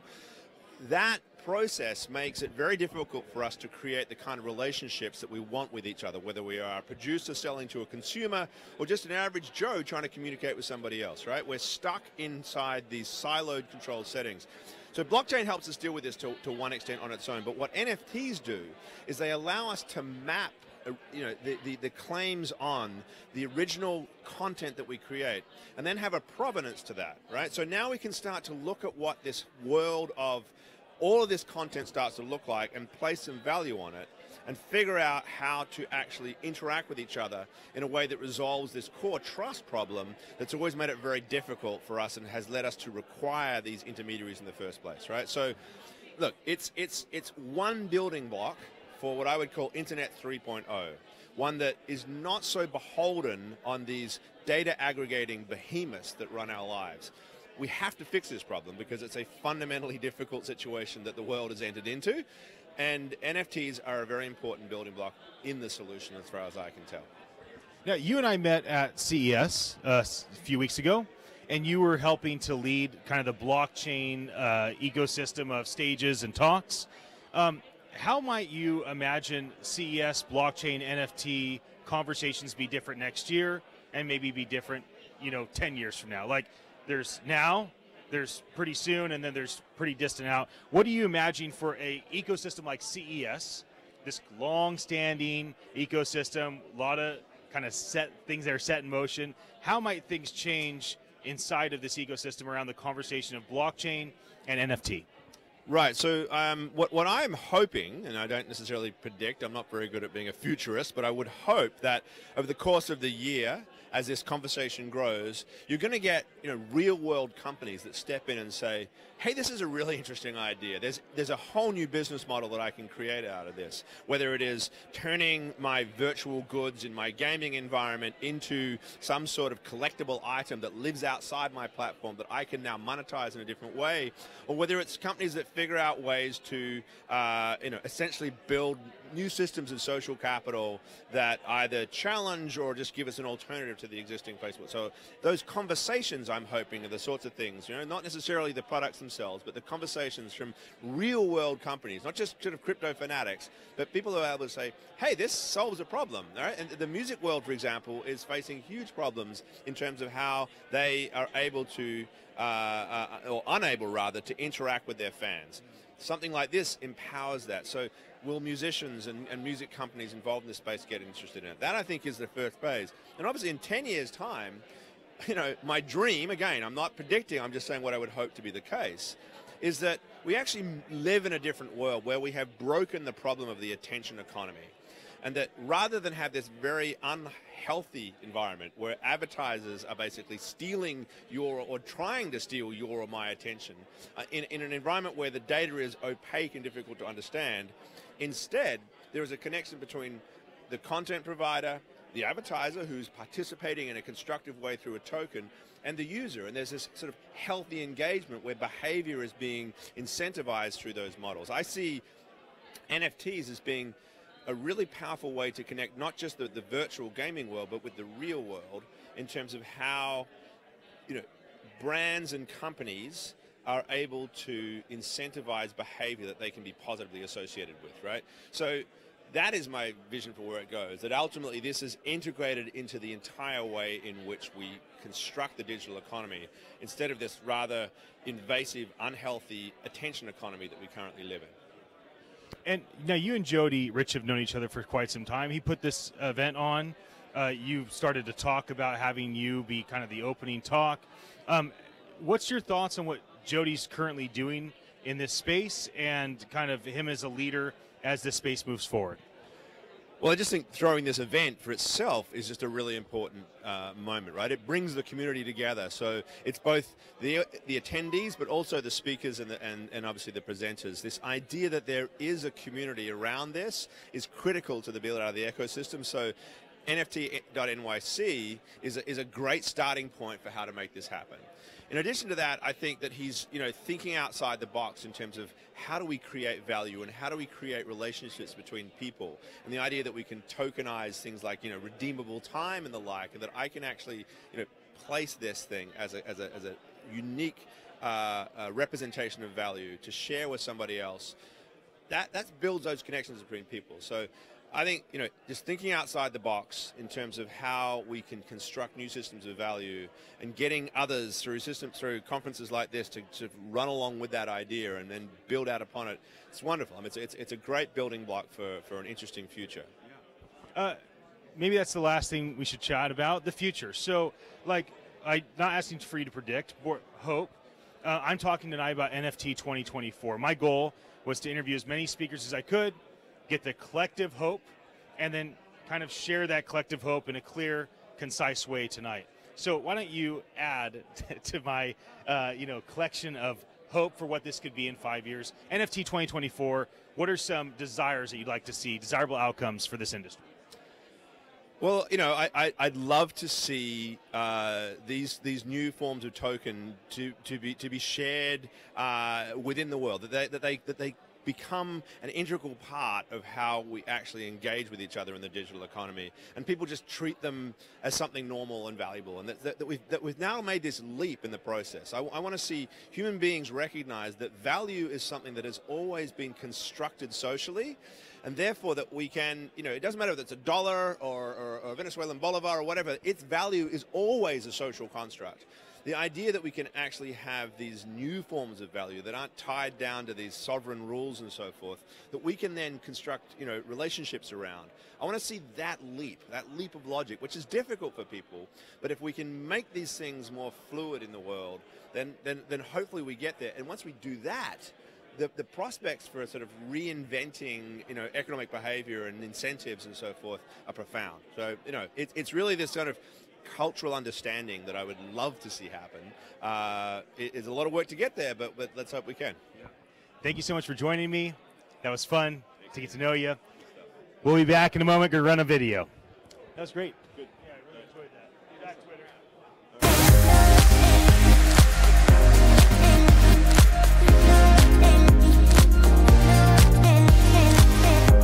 Hey.